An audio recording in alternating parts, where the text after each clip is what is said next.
እስኪ ለጥቂት ሰከንዶች አይናችሁን ጨፍኑና በአንድ ረጅም ህንፃ ወይም በአንድ ቤት ጣራ ላይ ወጥታችሁ የሰራችሁ እንደሆነ አስቡት። የምትረግጡት ጣራ አነስተኛ ተራ የሚባል አይነት ጣራ አይደለም። በጣም ቁልቁለት ያለው አንዲት ስህተት ወደ መቃብር የምታወርድበት አደገኛ ጣራ ነው። ከበላያችሁ የሚለበልብ ቆዳን የሚገፍ የቀትር ፀሐይ አለ። ከእግራችሁ በታች ደግሞ የሚበሳ ሚስማር፣ የሚንቀለቀል አቧራና እጅግ የሚያስፈራ የሞት ጥላ አለ ከፍታ ላይ ስላላችሁ። እያንዳንዱ የጡንቻችሁ እንቅስቃሴ ትልቅ ዋጋ አለው።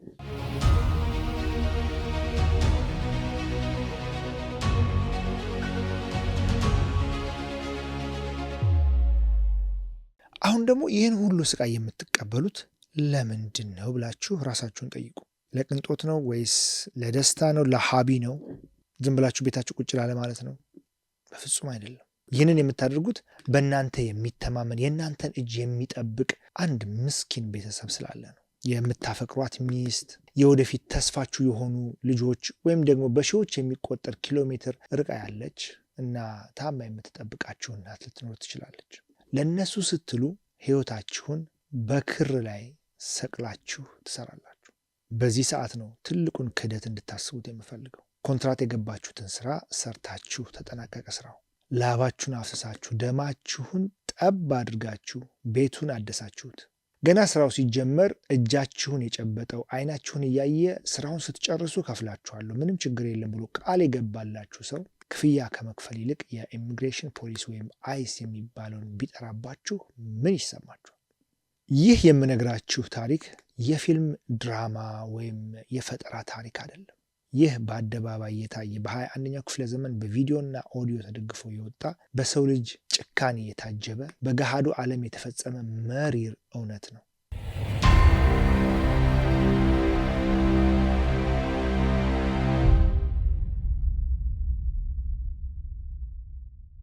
ሰሞኑን በሜሪላንድ ግዛት ውስጥ በአንዲት የቤት ባለቤት የመጡ ስደተኞች ጣራዋን እንዲያስተካክሉ ቀጠረቻቸው።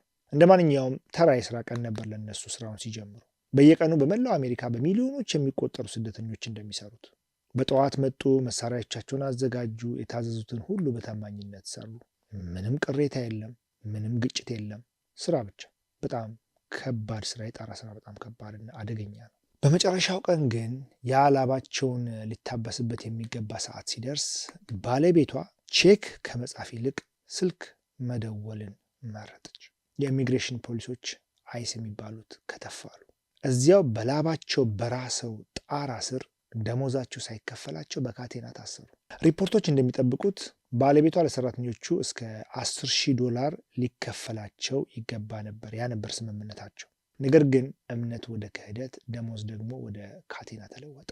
እስኪ ለጥቂት ጊዜ ፖለቲካውንና የህግ ክርክሩን ወደ ጎን እንተወውና ወደ ሰብአዊነት እንመለስ። ስለ ስደት እንደ አንድ ደረቅ የዜና አርዕስት ማውራት በጣም ቀላል ነው። ነገር ግን ከእያንዳንዱ አሃዝ ጀርባ ያለው የሰው ልጅ ህመም በጣም ይረሳል።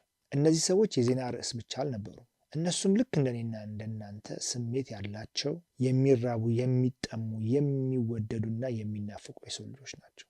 ያንን የስራ ቀን የጀመሩት በጣም በታላቅ ተስፋ ነበር። ዛሬ ሰርቼ ደሞዜን አገኛለሁ፣ ለልጆቼ ምግብ እገዛለሁ፣ ለቤተሰቤ ገንዘብ እልካለሁ፣ የመሳሰሉትን ነገር ብለው ነበር። ከሰራተኞቹ አንዱ በቁጭትና በእንባ እንዲህ ብሏል። ቤቷን ልናስተካክል፣ መጠለያዋን ልናድሰው መጣን። እሷ ግን እኛን መጠለያ አልባ አደረገች፣ አሳልፋ ሰጠችን አለ። እነዚህ ሰዎች በድብቅ አልገቡም፣ አልሰረቁም፣ አልዘረፉም።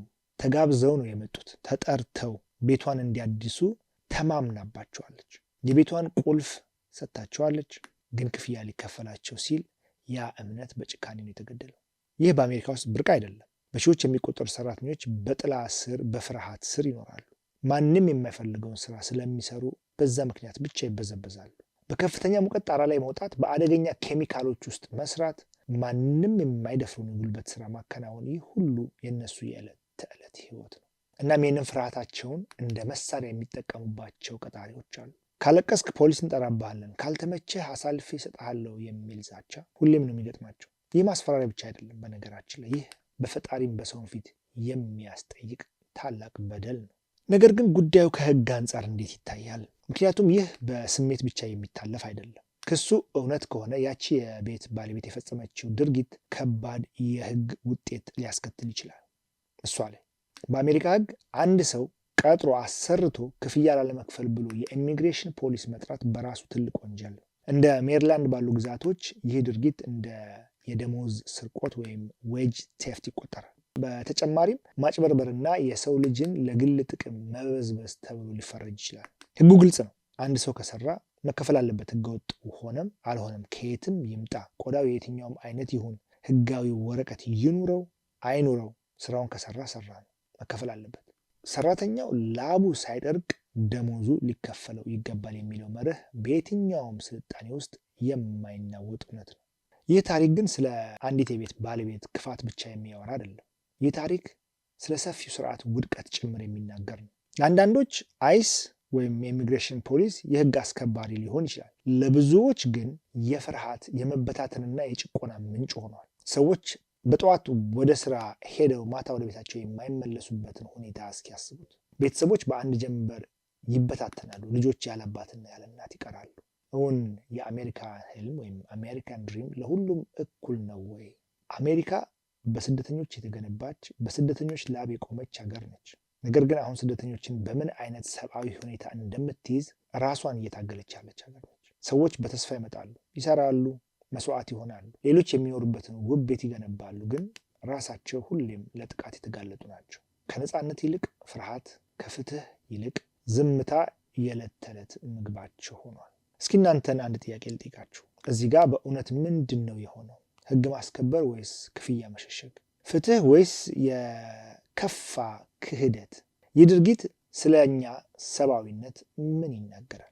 እናንተ ብትሆኑ ምን ታደርጋላችሁ? ስለ ስርዓቱስ ምን ያስተምረናል? አሜሪካ፣ ካናዳ፣ በኢትዮጵያም በየትኛውም ዓለም ላይ በስደት ያላችሁ ሰዎች በዚህ ዙሪያ ሀሳባችሁንና ስሜታችሁን በኮሜንት መስጫ ሳጥን ላይ ብታስቀምጡልኝ እጅግ በጣም ደስ ይለኛል። እስቲ እውነተኛ ውይይት እናድርግ።